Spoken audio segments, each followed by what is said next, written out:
새벽입니다. 여러분의 마음에도 봄이 시작되어지기를 소망하고 하나님께서 내려주시는 은혜의 단비로 여러분에게 다시 싹이 트고 또 자라나고 열매 맺고 꽃이 피는 귀한 은혜가 있기를 진심으로 축복합니다. 성경은 빛이 있으라라고 하는 말씀으로 그 문을 열고 있습니다. 이 빛은 그리고 그 이후에 창조되는 모든 창조물들, 그 창조물들의 생명의 근원이 되었습니다. 만일 빛이 없다고 한다면 생명은 그리고 이 생태계는 존속할 수 없기 때문에 그렇습니다. 빛은 하나님의 구원과 계시의 상징이기도 합니다. 성경이 빛이 있으라라고 하는 말씀으로 시작하고 있는 이유도 여기 있습니다. 예수님께서 나는 세상의 빛이다라고 말씀하시는 이유는 바로 우리 주님께서 만물의 근원이 되신다라고 하는 그런 의미입니다.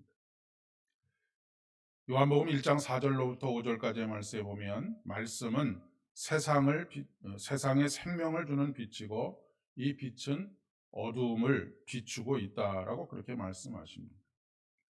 그렇기 때문에 예수님이 없는 인간의 존재 자체는 성립이 불가능하다라고 그렇게 이야기할 수 있겠습니다.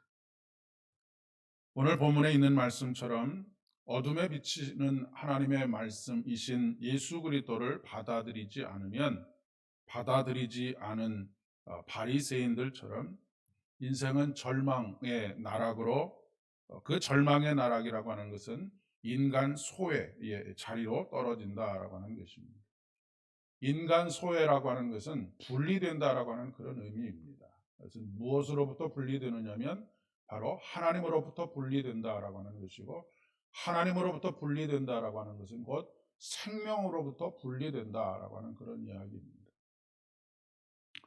오늘 본문은 이 본문만 가지고 말씀을 묵상하기보다는 본문의 앞과 뒤에 어떤 말씀이 연결되어져 있는가라고 하는 것을 볼 수 있어야 합니다. 그렇게 할 때 이 본문 말씀의 의미가 더욱 도드라지기 때문에 그렇습니다. 오늘 12절의 말씀이 시작하기 전에 바로 직전에 나오는 말씀이 간음하다가 붙잡혀온 한 여자의 이야기가 기록되어져 있습니다. 이 여인은 인생의 짙은 어두움 속에서 헤매던 사람입니다. 이 여자가 생존을 위해서 이런 선택을 했는지 아니면 쾌락을 위해서 이러한 선택을 했는지 알 수는 없지만 그의 인생의 참된 행복이 무엇인지도 알지 못하고 바른 길이 무엇인지도 알지 못하고 그저 깊은 쾌락의 늪 속에 빠져서 살다가 붙잡혀 오게 되었습니다. 그런 그녀가 예수님을 만나고 인생의 참된 길을 발견하게 되고 참 행복의 길을 발견하게 되는 사건이 바로 간음하다가 붙잡혀 온 한 여인의 이야기입니다. 그런 그녀에게 예수님께서는 가서 다시는 죄를 범하지 말아라 라고 말씀하십니다. 이 말은 소극적이고 부정적인 의미입니다. 이것을 다른 말로 바꿔보면 너는 빛 가운데 행하라 라고 하는 말씀입니다. 우리가 신앙생활을 함에 있어서도 무엇을 하지 말라는 것에 집중하는 삶을 살게 되면 그것이 우리에게 무거운 짐이 되고 그것을 하지 않기 위해서 애를 쓰다가 결국 좌절하고 낙심하게 됩니다. 그러나 빛 가운데 행하게 되는 것, 예수 그리스도와 함께 생명이신 예수 그리스도와 함께 동행하게 될 때 우리에게 주어지는 모든 율법들은 우리에게 무거운 짐이 아니고 오히려 삶의 기쁨이 되고 행복이 되는 것이죠. 다시는 죄를 범하지 말아라 라고 하는 말씀을 바꾸어서 너는 빛 가운데 행하라 라고 하는 말씀으로 받아들이면 더욱 의미가 깊어질 수 있겠습니다. 이것이 바로 구원입니다. 이 사건 이후에 바로 이어지는 말씀이 오늘 본문의 말씀인 12절로부터 시작되는 말씀입니다. 나는 세상의 빛이니 나를 따르는 자는 어둠에 다니지 아니하고 생명의 빛을 얻으리라 라고 말씀하고 있습니다. 그런데 바리새인들은 이 빛을 받아들이지 않았습니다.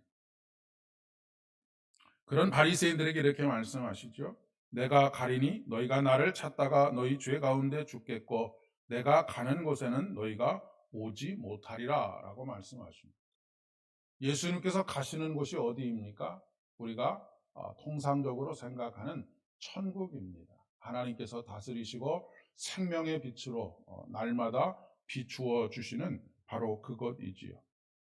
그런데 이 빛으로 오신 예수님을 받아들이지 않는 바리새인들은 그곳에 오지 못하리라 라고 말씀하고 계시는 것입니다. 이어지는 그리고 조금 더 많은 분량의 이 말씀들이 있은 이후에 9장에서 어둠 속에서 빛을 얻고 누리게 된 한 상징적인 사건이 기록되어져 있는데 그것이 뭐냐면 날 때부터 소경된 자, 날 때부터 눈먼 사람이 다시 보게 되는 사건이 기록되어져 있습니다. 그러니까 우리가 이 요한복음 8장 1절부터 시작되는 가늠하다 붙잡혀온 여인과 오늘 본문에 있는 말씀과 또 9장 1절로부터 시작되어지는 날 때부터 소경된 눈먼 사람이 다시 보게 되는 이 사건이 하나의 통으로 연결되어지는 그런 말씀이라고 이해하면서 이 말씀을 묵상해 가면 훨씬 더 말씀의 깊이를 깨닫게 된다라고 하는 말씀입니다. 예수님께서 날 때부터 눈이 멀었던 이 사람을 고쳐주신 이유는 하나님의 일을 하기 위함입니다.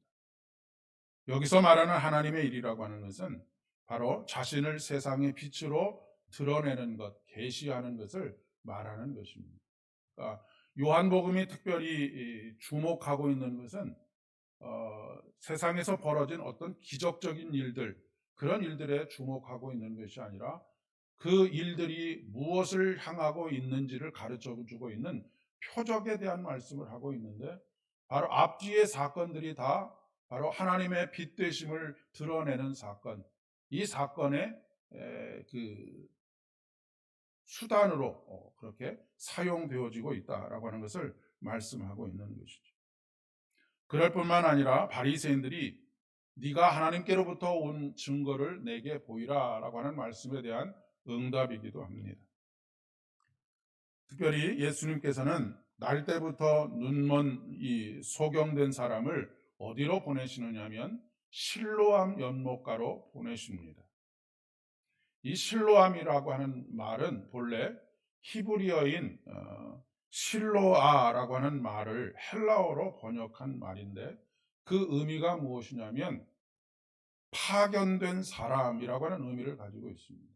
그러니까 이 날 때부터 소경된 사람은 실로암 연못에 가서 물로 씻었기 때문에 그 눈이 나은 것이 아니고 하나님께서 보내신 사람, 그 사람이 누구입니까? 바로 예수 그리스도. 그분에게 보내짐으로 말미암아서 그가 어두움 속에서 빛을 보게 되었다라고 하는 것을 상징하는 사건이 바로 실로암 연못에서 다시 보게 되는 사건이 가지고 있는 의미라고 하는 것입니다. 또 한 가지 이러한 일들이 초막절에 일어났다라고 하는 것에 우리는 주목해 보아야 합니다. 초막절이라고 하는 것은 이스라엘 백성들의 광야 40년을 기념하고 기억하기 위해서 지키는 절기입니다. 광야 40년 동안 이스라엘 백성들에게 있어서 광야에는 길이 없습니다. 그런데 하나님께서는 그곳에 이사야 선지자를 통해서 예언하시기를 광야에 길을 만드시는 하나님이시다라고 말씀하십니다. 뿐만 아니라 이스라엘 백성들의 광야 40년 동안 가장 절실하게 필요했던 것이 물입니다. 그런데 하나님께서는 그곳에서 반석에서 물이 나게 하시고 물을 얻게 하시는 분이었다라고 하는 것을 늘 기억하는 절기, 이 절기가 바로 초막절입니다. 그래서 이것을 과거의 사건으로만 남겨두지 않고 오늘의 나의 하나님 경험으로 나를 인도하시고 이끄시고 광야와 같은 이 세상 속에서 내게 길이 되어 주시는 하나님을 다시 기억하는 사건으로서 이스라엘 백성들은 초막절을 지키고 있는 것입니다. 이 초막절에 행하는 두 가지 행위가 있었는데 그 한 가지는 어떤 것이냐면 조금 전에 실로암 연못에 가서 다시 보게 되는 이 사건이 일어났던 실로암 연못에 가서 물을 길어다가 성전에 있는 제단에다가 물을 붓는 그런 행위가 바로 초막절에 이루어지는 한 가지 행위입니다.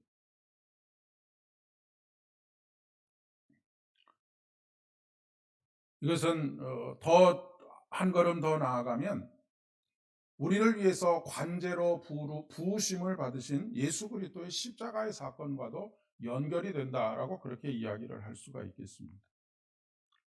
또 다른 하나는 여인의 뜰, 성전 안에는 4개의 뜰이 있었는데 그 중에 하나가 바로 여인의 뜰입니다. 이 여인의 뜰에서 4개의 횃불 대를 세우고 그 횃불에다가 불을 밝히고 그 횃불에 의지해서 그 불빛에 의지해서 여인들이 그 밑에서 바느질을 하는 것, 이것이 초막절에 이스라엘 백성들이 행하던 일입니다. 그 빛 아래에서만 삶을 이어갈 수 있음을 고백하는 것이죠.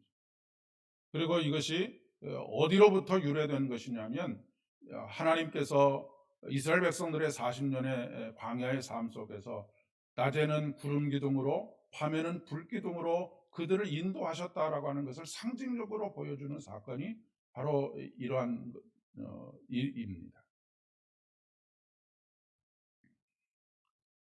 40년 동안 구름 기둥과 불 기둥으로 그들을 보호하시고 인도하셨던 하나님을 기억하는 것이죠.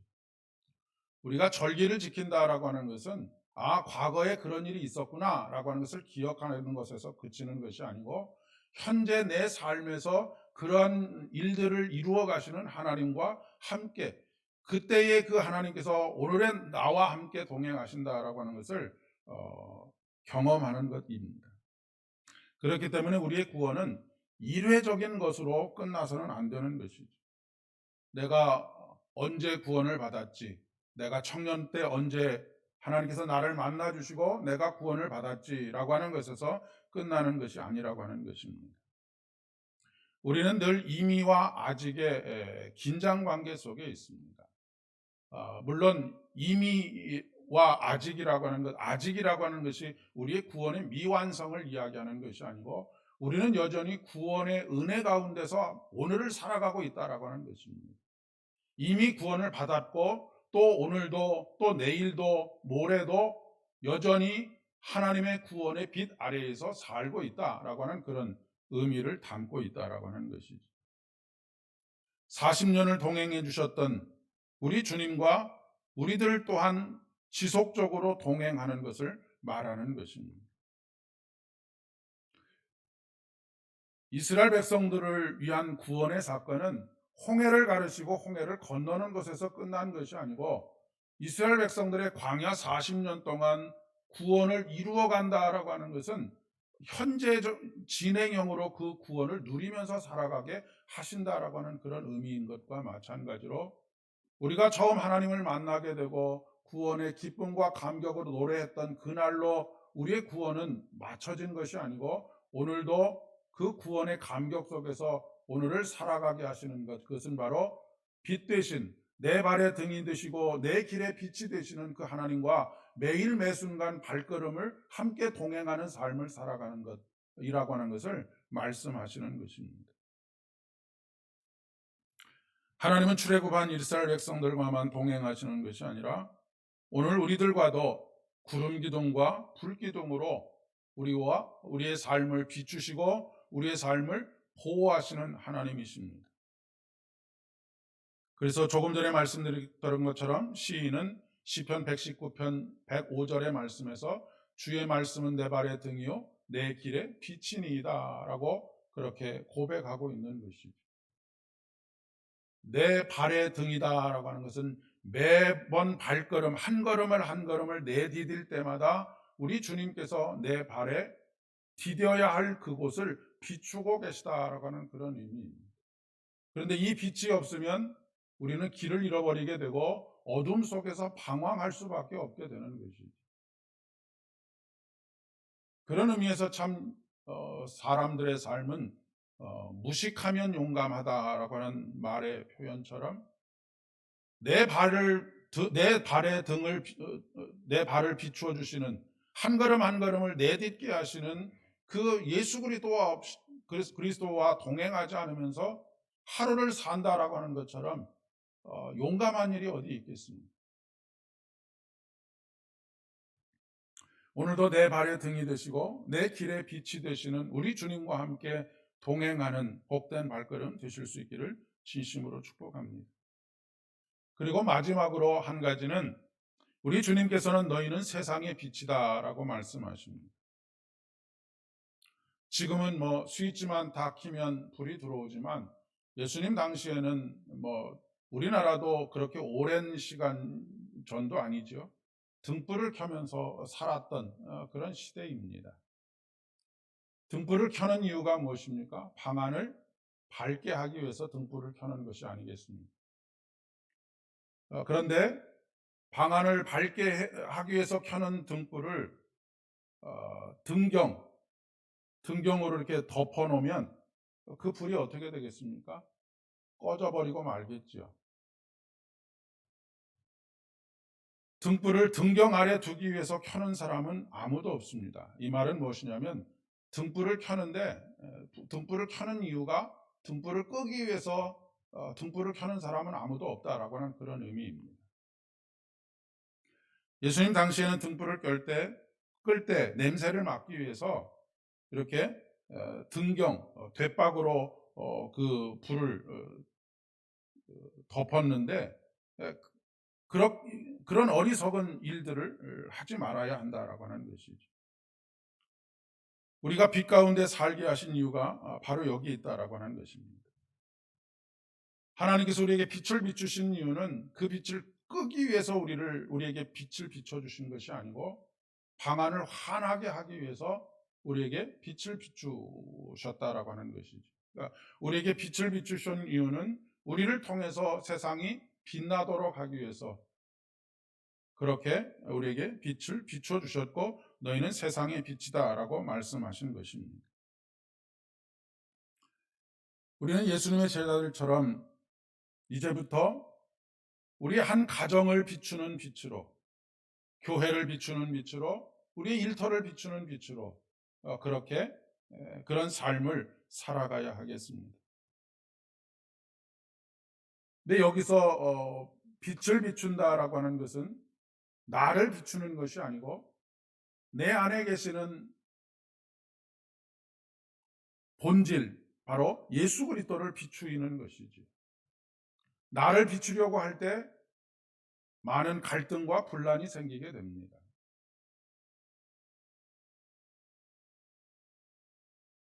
그리고 그 등불을 타오르도록 빛이 비춰질 수 있도록 하는 것이 무엇입니까? 바로 우리의 착한 행실이라고 이야기할 수가 있겠습니다. 어둠에 쌓여져 있는 사람들에게 예수님의 사명을 받은 우리들이 예수님의 삶을 따라가는 모범을 통해서 세상 가운데 빛을 비추는 그런 삶을 살아가는 것이죠. 이사야 선지자는 우리에게 이렇게 촉구합니다. 일어나라 빛을 발하라 라고 말씀하시고 이는 내 빛이 이르렀고 여호와의 영광이 내 위에 임하였음이니라 라고 말씀하고 있습니다. 오늘 하루도 이 세상의 빛이 되시고 생명의 근원이 되시고 우리의 발걸음을 인도하시는 그분의 은혜를 따라 함께 동행하는 가운데 그분의 빛으로 세상을 비추는 참으로 복된 삶, 일어나서 빛을 발하는 아름다운 삶 되어질 수 있기를 진심으로 축복합니다. 기도하겠습니다. 은혜가 풍성하신 참 좋으신 아버지 하나님, 어둠 가운데 있었던 우리 인생에게 빛이 되어 주시고 그 빛 아래에서 우리의 삶이, 우리의 생명이 시작되게 하신 것 진심으로 감사를 드립니다. 광야 40년 동안에 구름 기둥과 불 기둥으로 그들에게 빛을 비춰주시고 갈 길을 밝히 보여주신 것처럼 오늘 어둠 속에 있는 세상 가운데서 우리가 살아갈 때에 우리에게 구름 기둥이 되어주시고 불 기둥이 되어주시기를 소망합니다. 우리를 보호하여 주시고 안전히 거하게 하시며 우리가 빛 가운데 행함으로 말미암아 세상 가운데 빛을 비추는 삶을 살아갈 수 있도록 은총을 더하여 주시옵소서. 작은 빛들이 모여 큰 빛을 이룰 수 있는 것처럼 우리 한 사람 한 사람은 참 미약하고 연약하지만 우리들이 교회로 모여 주의 빛을 드러나게 될 때에 이 빛을 보고 세상의 어두움 속에서 헤매던 이들이 길을 발견하게 하시고 빛으로 모여들 수 있도록 은총을 더하여 주시옵소서. 오늘도 우리의 발걸음을 복된 발걸음 되게 하시기를 간절히 소망합니다. 소망의 발걸음 되게 하여 주옵소서. 생명의 발걸음 되게 하여 주옵소서. 우리 주님과 함께 동행하는 아름다운 복음의 발걸음 되어줄 수 있도록 은총을 더하여 주시옵소서. 특별히 바라고 나옵는 것은 마음의 어두움과 좌절과 절망 가운데 있는 이들에게 빛을 비추어 주시옵소서. 아버지는 특별히 육신의 질병으로 인하여서 마음이 곤고하고 육신이 곤고하여 참으로 깊은 탄식 가운데 오늘도 하나님을 향하여서 부르짖는 무심령 심령들을 기억하여 주시고 일일이 찾아가 주시고 손 내밀어 주시고 아버지 주의 빛으로 비추어 주시고 치료하는 광선을 발하여 주셔서 아버지는 온전히 치료되어지고 회복되어지는 귀한 역사들이 나타날 수 있도록 은총을 더하여 주시옵소서. 아버지는 우리가 여러 가지 문제들을 안고 살아갑니다. 그 문제들로 인하여 때때로 마음의 깊은 낙심 가운데 있을 때가 있습니다. 아버지는 그런 마음들마다에도 그런 문제에 직면하여 무릎 꿇고 아버지님 앞에 나오는 모든 심령들을 주의 권능의 손으로 붙잡아 주시옵소서. 모든 말씀 예수님의 이름으로 간절히 기도드립니다. 아멘.